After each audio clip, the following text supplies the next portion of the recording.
Hello guys and welcome back to my channel. If you are new here, welcome. I do storytime videos just like this one, so if you are interested, you might want to subscribe and turn on all notifications so you can be notified every time I post a new video. Also, I have timestamps in the description box so you can skip through the stories if you want. Cheating on my husband with two other men. I've been married to my husband for 5 years and our marriage is full of life and love and the sex is amazing. But you still decide to cheat. And he is very supportive and kind. I want to spend the rest of my life with him, but I've made a huge mistake. No kidding. For context, my husband is really smart, like sometimes it's creepy. He can recognize patterns and use them to predict what will happen or what has happened, and knows a little bit about everything. He doesn't talk much except to me and close friends. He's a computer engineer and works for a well known company. And he has supported me and also helped me get a high paying job, so I never lacked anything in our relationship. And yet you cheated. I'm bisexual and he lets me sleep with other women but not men. He says if it happens with a woman, it's fine, and I've slept with a bunch of women and you still decide to cheat on him. This dude has given you everything and you still go ahead and cheat on him. And I always tell him, and he says it turns him on. But to clarify, it's not a fantasy thing. He has never asked for pictures or to join. So a few weeks ago, there was a party at work. It was hosted in a hotel, and all of my colleagues were there. I asked my husband to come with me, but he said he was tired and wanted to go to sleep. So I went alone. I have these two male colleagues. That's where it starts. They both have always flirted with me and made passes at me in the office, but I don't think much about it because they know I'm married, but they are so hot. Again, you are married with a husband that gives you everything, but you still say they are so hot. So as the night progressed, after having a couple of drinks, I started dancing with them and they were touching and groping me. It felt so good. I didn't tell them to stop, and it just happened so fast. We went downstairs and had sex with both of them. She had sex with two men, not one, two. And cheated on a man who literally gave her everything, even let her be with other women. All he asked for was not to be with another guy. Wow, this bitch has a nerve to write about it. I felt so guilty about it and I got dressed and went home like no shit Sherlocks.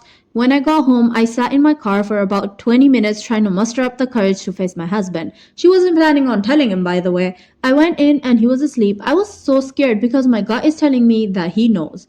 The next morning, he got up really early and he told me he's going on a work trip and has been gone for 2 weeks now. I think he knows and he's planning revenge. He should. He is the type that avoids confrontation, so he prefers revenge. I'm so scared because I don't know what he's gonna do to me. He's so unpredictable when he gets angry. No, I'm not scared he'll hurt me or assault me, but he could make me lose my job and everything. I don't know what to do. I think he knows. Our mutual friend Sally was acting weird today.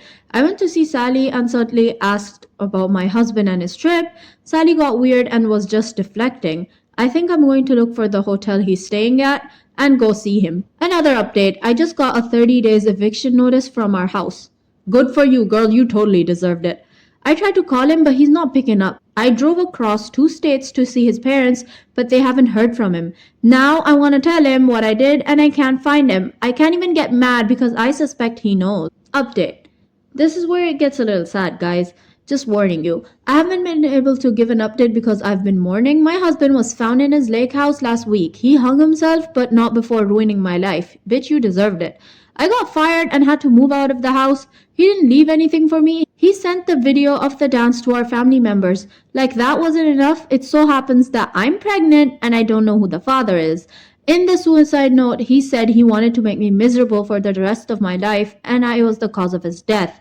He also said that he has one last surprise for me, that even in death, he would torment me. How can I ever forgive myself? Bitch, you don't. You literally just are the cause of someone else dying. Like, wow, I don't even have any words. This could have ended in a really different way. You could have not cheated. Also, he could have had revenge in literally any other way. Why did he have to kill himself? For this bitch. Knowing that I was the cause of his death, he loved me. They didn't even let me see the body. Everyone avoids me like I'm a plague.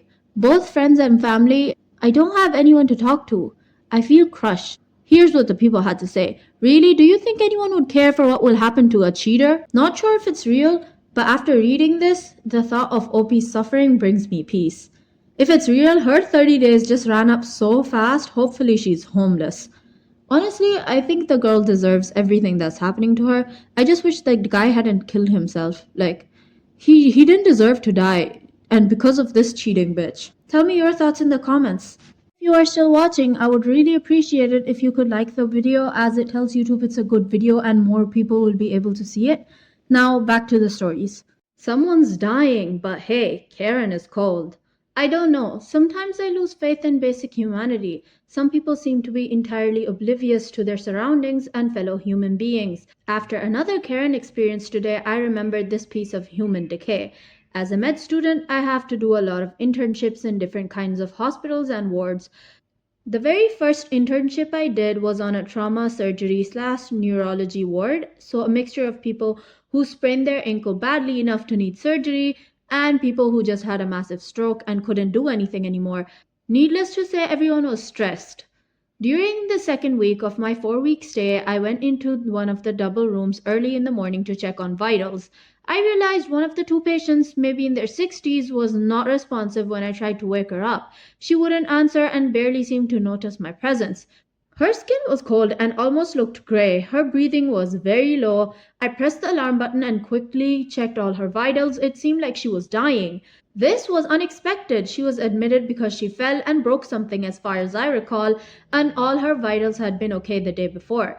The head nurse rushed in and saw what I saw. She immediately called the attending doctor and the emergency team. About 5 people rushed in to help. We did everything to facilitate the woman's breathing and try to stabilize her, but I felt her limbs getting colder.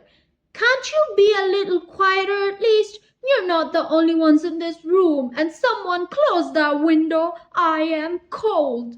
This is outrageous. I was so busy with the dying patient that I entirely forgot about the mega Karen with her broken arm in the other bed in that room. She had already screamed at me the previous day because the coffee I distributed was too hot and the little cake that came with it was too dry.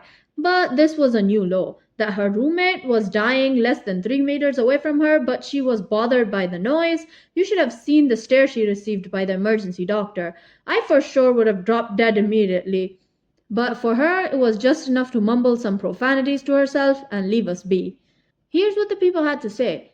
She's probably a very unhappy person in general, just bitter towards everyone and everything, a rotten soul. I'm sure she has a lot of friends. I have a feeling any friends she has are down waiting in hell for her. So, guys, tell me your thoughts on this story in the comments. Okay, guys, that is all we have for today. If you did enjoy the video, make sure you leave a thumbs up as it really does help my channel a lot. And comment down below your thoughts or your favorite parts of the story.